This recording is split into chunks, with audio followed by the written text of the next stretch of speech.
The European Podcast, made by Trias Politica.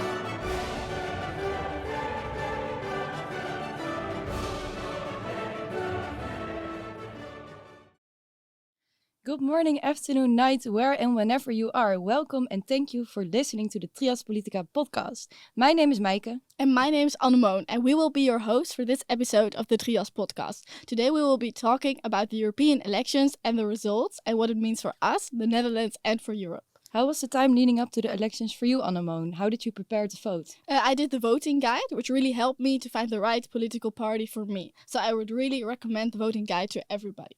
That's a great example to do.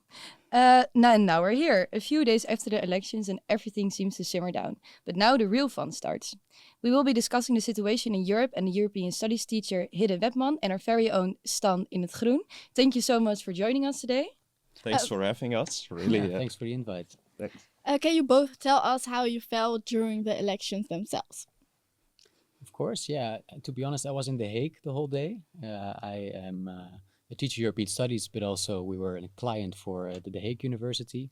So I spent the whole day in The Hague and I was just racing back home to actually vote. But overall, what I thought was interesting, traveling to the country to hear so many people speak about the elections. Usually, let's say the European Parliament is not on the top of people's minds, but it was interesting in the train, on the stations and in The Hague University as well to see how many people were actually engaged. And of course, overall, it's, let's say the tip and top of the European parliamentary democracy. So I think a highlight every 5 years, definitely. Yes, and I think I felt like, for most of the students, it was, I think, the first time they could vote for the European elections, at least. For me, it was the second time already, and I felt, actually very happy that we could vote again. So we could, because we vote once in 5 years, and it's very good to let your voices be heard once in a while. And actually for me, it's always a day of celebration to go to the voting box and hand in my vote. That's good to hear. I hope everybody feels that way because it is a very big privilege that we can vote. But we have a lot of non-European studies students listening. So I was wondering if, Hidde, you could maybe explain to the voters how does the European Parliament work? We have 30 minutes, right? Okay. And a few sentences. I'll try to keep it simple. The parliament has roughly 730 seats, I think it is now. So much more than, let's say, your average national parliament. But we don't have, let's say, European parties. So I think all of you hopefully went and vote. And then you saw that you're not able to vote on a European party, but you still vote on your national parties that you also know from national or local or regional elections. However, these parties are part of, let's say, the bigger groups. So also if you look at the election results, what you see in the news as well, you see both trying to explain the elections from the European perspective, see how these larger groups in the parliament have done, and on the other hand, how, let's say, the national parties have done within countries.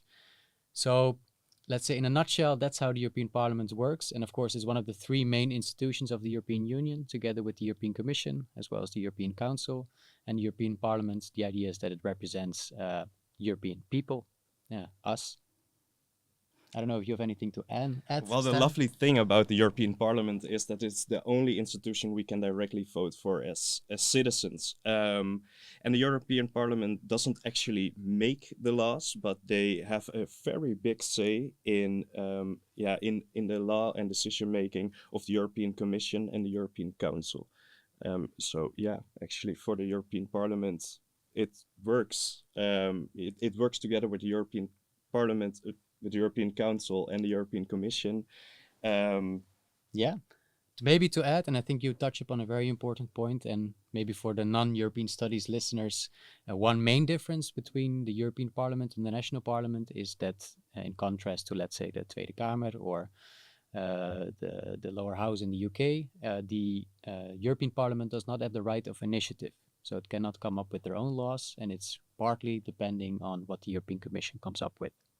Okay, and what do you think about the voter turnout from especially the Netherlands this time?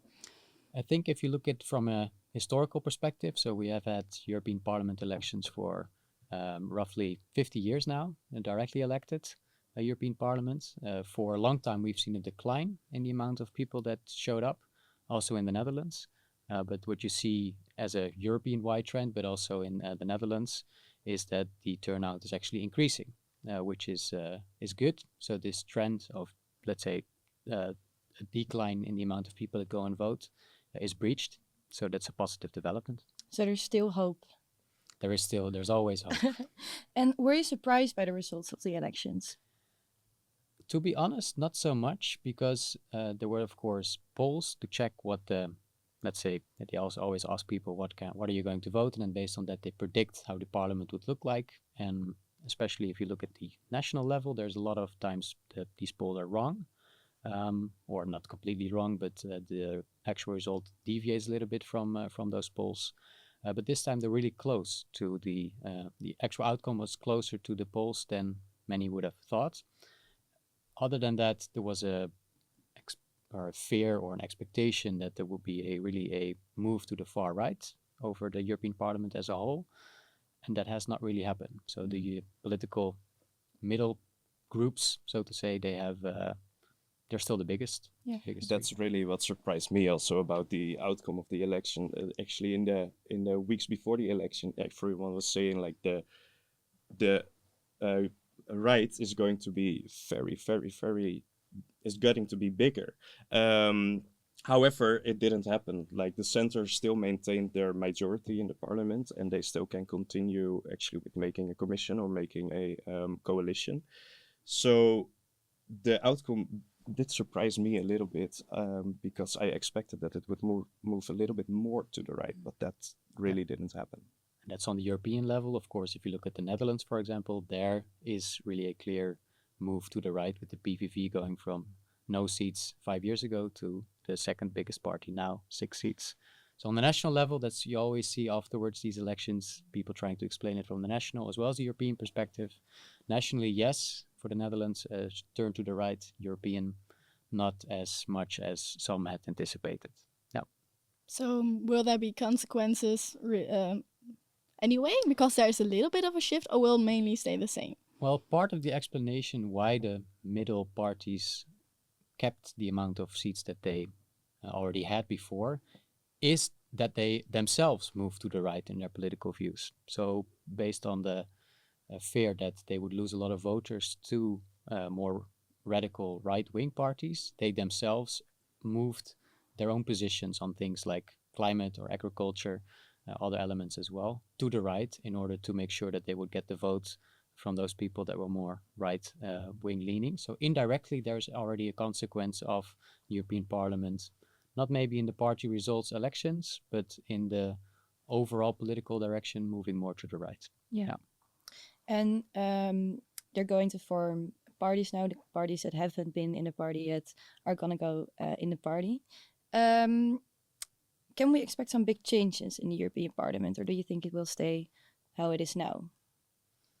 Well, I'd say we can expect big changes within the European Parliament. You see some independent groups who still have to join a political party within the European Parliament, and there are some right-wing parties that are trying to form another party, a new party, and they are really catching on Meloni from Italy, the Prime Minister of Italy, to join such a party.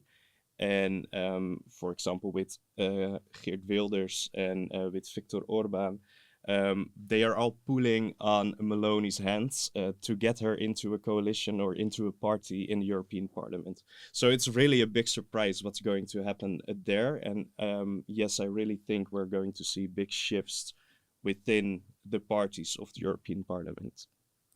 Because the way we talked about the middle now, so that's the EVP, the EPP, European People Parties, that's the Christian Democrats, the S&D, that's the Social Democrats, and Renew Europe, that's the Liberals, and traditionally the largest three groups in any political society. They are still the biggest three. However, the European Conservatives and Reformists, as well as the ID group, who have both gained some seats, there's talk that they might actually merge into one group. And that might make them the third biggest group in the European Parliament, and that would also indirectly have an effect, definitely. Back to the voting. Do you think there is a good way to increase the amount of voters? Very good question. I mean, what we have seen at least is an increase. So overall, the interest in, I think, the EU is increasing because people realize more and more that the EU is important. There's also less talk of countries that would like to leave the EU, in particular after Brexit, but also the Ukraine war.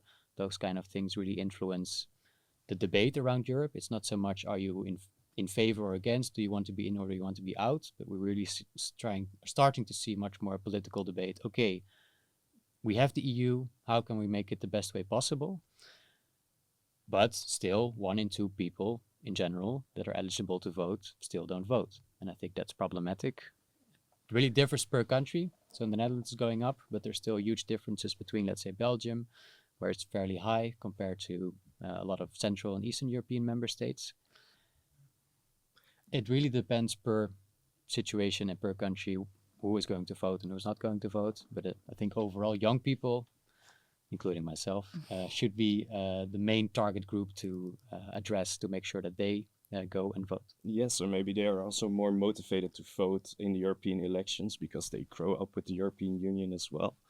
But I also think the media has a big influence on the voter outcome of the European elections. And in the week before the elections, we didn't see a lot of media attention going to the European election. In the Netherlands, it was going to the national forming of cabinet. So the media really should think by themselves and give more attention to the European elections to also let it be more a role in citizens' life, actually. And we think that it's important that young people vote. Do you think we should maybe decrease the voting age to 16 years because young people vote a lot?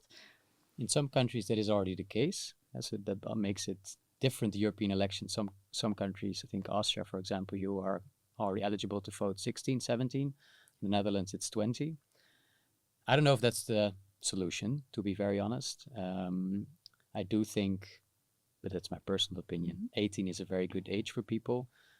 I think it's an interesting experiment, but what you do see is that a lot of 16 and 17-year-olds, and even 18 and 19, all the way to 100, but in particular 16 and 17-year-olds, they find it difficult to really form a political opinion. And I'm not sure if that's the right means to address the question of increasing the amount of people that go and vote.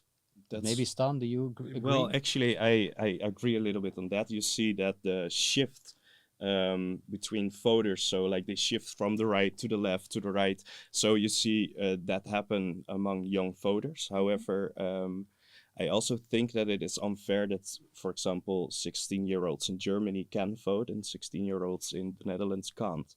And I think that should be an EU issue, and they should decide on that EU-wide, so that it is for everyone, every young people, the same in every member state of the European Union. And do you think it should be 18 or 16, Stan? I think 18 is a good age. Okay. And inside of our bubble with Trias, the most people are politically interested. They go vote and they're interested in how it works. But there are a lot of young people who don't have the knowledge on the European Commission and Parliament, how it works, because it doesn't interest them. Why do you think that is? And how can we get them more interested and excited about Europe? That's a very tough question, but Yes, a very it is. relevant question nevertheless. I think it's something that has to do with education. Like you mentioned before, we are here at Trias bubble, so a lot of people are politically interested and at least have a basic understanding. Every person that participates in Trias knows a little bit about the European Parliament, what they do, and they have heard about the European Commission. But for a lot of people that doesn't go, the reason I think is twofold. First of all, like Stan already mentioned, the lack of media attention. So now during the European Parliament elections, yes, but let's say the average member of the European Parliament can walk on the street without them being recognized whatsoever. That doesn't go for, it still goes for a lot of members of national parliament, but not as in the same extent. But it's difficult because media, of course, also have the freedom, and they know that people are not interested, so that's maybe why they do not cover the European Parliament. So it's a bit of a vicious circle there as well. And on the other hand, education. And here at Torbeck Academy, of course, we do pay attention to how the European Union works, and hopefully, Stan, after 4 years, you have an understanding of how the EU works. On how do you? Yes, but it is very complicated to Yeah. understand the European Union, and I also think that that is one issue among young voters to not go and vote, or voters overall, because the European Union is so complicated. And what does the European Parliament actually decide? And how does it work with the Commission? And then we have the Council, and there are so many institutions. So I also think the media is a really should give more attention on this. However, I also think the European Union should become a little bit more easy for citizens to understand. And another topic, maybe, politics is also theater. Mhm. And of course, we all know the debates in the Tweede Kamer, but in particular, of course, in the UK, where you have one side versus the other, and people are shouting, and there's a lot of vivid debate. That's not the case in the European Parliament either. As a lot of people are talking different languages, there's translation. People do not necessarily interrupt each other as much as they would do in national parliaments. So it's also not a very entertaining, quote unquote, politics, and that also doesn't help in Yeah, trying it's to not get that exciting to watch. I Yeah. really, Exactly. really agree on that. But let's yeah. just say, Stan, it's very boring. It's very boring. I always wondered why they didn't all spoke English during the meetings, because you could make that a law. So. Yes, I mean, on the one hand, the slogan of the EU is united in diversity.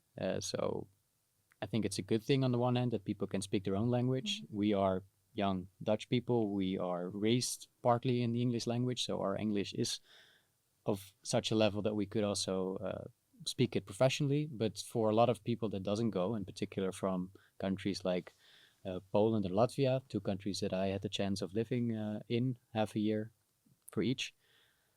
They're in particular the older generation that was still raised in, let's say, communist times. Let's say the English was not a top priority during their education, and therefore, they only got to know the English language fairly late, and therefore they probably also wouldn't feel very comfortable speaking in English if they really had to. So this is something that might change over the years, because already the younger generation, our generation, their level of English is much higher than the older generation. So this is a problem that might be solved in 20, 30 years from now. However, I also think it's really complicated to change this, because there are a lot of nationalistic parties that really want to maintain the national language within the European Union and see the importance of that, and also the explanation of policy within the languages in the European Union. I actually don't see that change, that the European Parliament is going to be completely English. However, it's good. So what you say, like the European Union is very diverse, and I think they are going to maintain that, and that it's not going to change in what language they are going to communicate. You want to be inclusive, so everyone should be able to vote, but also should be on the list to be voted on, and you don't want people to not put themselves on the list because they don't speak English. Yeah. And maybe technology, I think, advances also really quickly. So with AI, for example, I think the translation goes so quickly nowadays that maybe this might not even be a problem in 5 to 10 years. Yeah, I think it is also the beauty of Europe, that everybody can speak their own language and can express themselves in their own language, because it's easier for everybody. And the European Union has a lot of institutes. What is your favorite European institute and why? For the both of you. Ooh, that is a very good question. But I actually think because of its complication, and also because citizens can vote directly for it, I think the European Parliament, because it's the only democratic representation of European citizens, and they can actually make a change from within the European Union without having national interests, or something like that, or national parties, and they have to obey to, because they have a European fraction. So the European Parliament. I had some time to think about it, but I still don't have the answer. I would say European Parliament as well, because politically, of course, that's the main instrument of the EU. I've been a trainee at the European Parliament before, so maybe I'm also not fully objective. So yes, either the European Parliament, Maybe the council as well, because yes, it's the same countries, but you also see a lot of shifts. Let's say who's in power in Poland or in Italy, whatever. That also changes the dynamics in the council a lot. And the commission, which is also interesting because it's so unique. So it's compared by some students, and I have to correct them, to the, let's say, European government, which it is, but then it isn't. And in that position makes them so unique that it's also interesting to study them. It's only 30,000 people working for the European Commission, yet it's one of the most powerful institutions in the world. So, yeah, I don't really have an answer, but for now I would say the European Parliament. And a whole different questions. And what are, according to your students and yourselves, the greatest worries about Europe right now? Ooh, whoa, that is also a very good question. Well, the greatest worries in Europe, I say we see on the eastern border that we have really big tensions with Russia, for example, and we also see the conflict between Israel and what's happening in Gaza.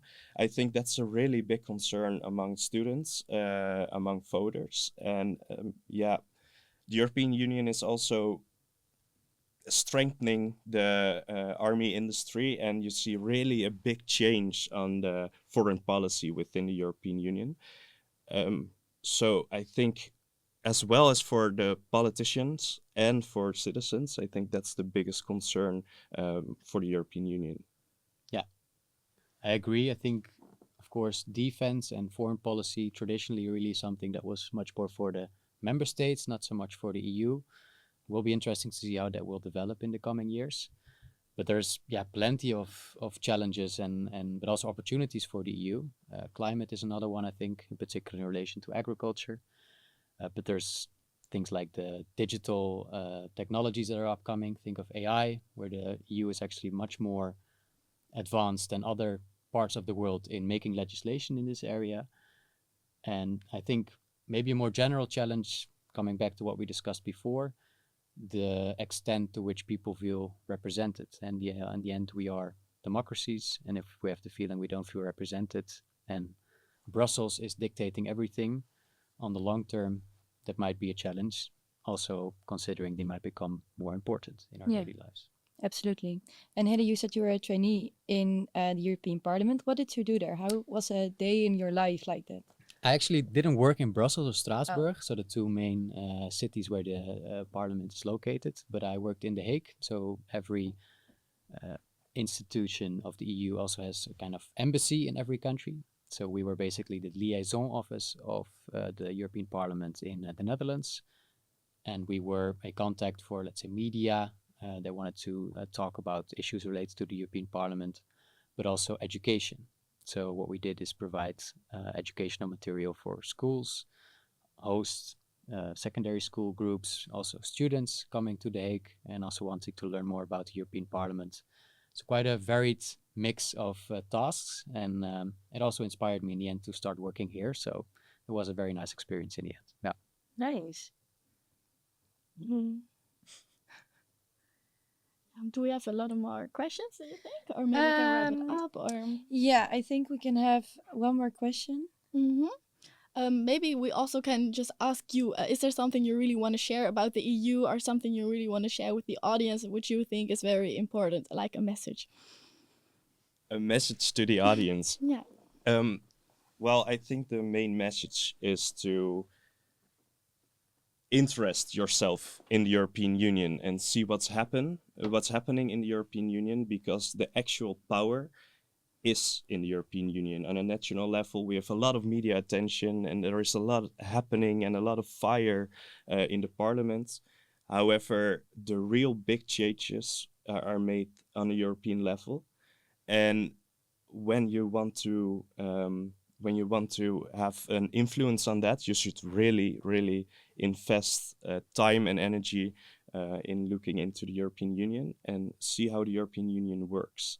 So for the next election, that's my biggest message, in look into the European Union. Yeah. What can I add to this, Don? Maybe to summarize what you said, I mean, educate yourself. So try to understand, yes, the EU is complicated, but also not too difficult. Feel free to join one of my classes in year 1 to get a basic understanding of the EU. Maybe on the short term and more concrete, I would say, keep an eye on the Commission hearings that are upcoming. So there's a new European Parliament, but there will also be a new European Commission with commissioners being nominated for each country.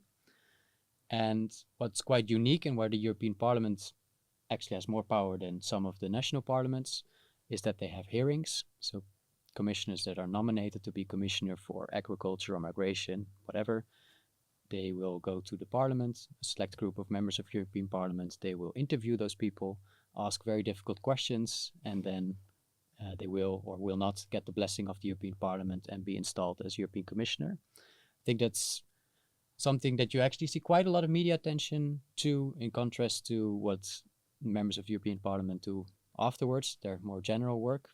These kind of hearings are considered by many as their moment of fame or moment to shine for a lot of these new members of European Parliament. Sort of a job interview. Yeah. And we also see this happening on the national level. Sometimes the national governments are taking something from the European Union, and now, for example, in our cabinet forming, the second chamber wants to do hearings for the new ministers. Oh. So that's actually something we also see back on the national level. Really interesting. Yeah. So I think with Thursday the 13th of June, and today actually the ministers were announced on the Dutch national level, and now the members of the parliament will actually have the hearing them as well, and they copied this from the European Parliament. So you can also see that, like you said, European Parliament can also be an inspiration for national parliaments. It sure is. Well, thank you so much for the lovely conversation. Hidde, we have a gift for you because you are a guest and we loved having you. We have the very pretty... You don't already have it, do you? No, not yet. Great. For the people who aren't Thank watching you. this but listening, it's a Trias das. What's... I don't know what the English word. Tie. Tie. Oh, tie. It's a Trias tie. Trias tie. Trias tie. Sounds even better in English. Well, thank you so much, and thank you for having me. I'm more than happy to, maybe in 5 years' time, but maybe even earlier, maybe after the hearings or any other time, talk about European issues. We would love to do it again, Okay. I think. Lovely. And thank you, listeners, for watching and listening to us yap about Europe. And see you next time.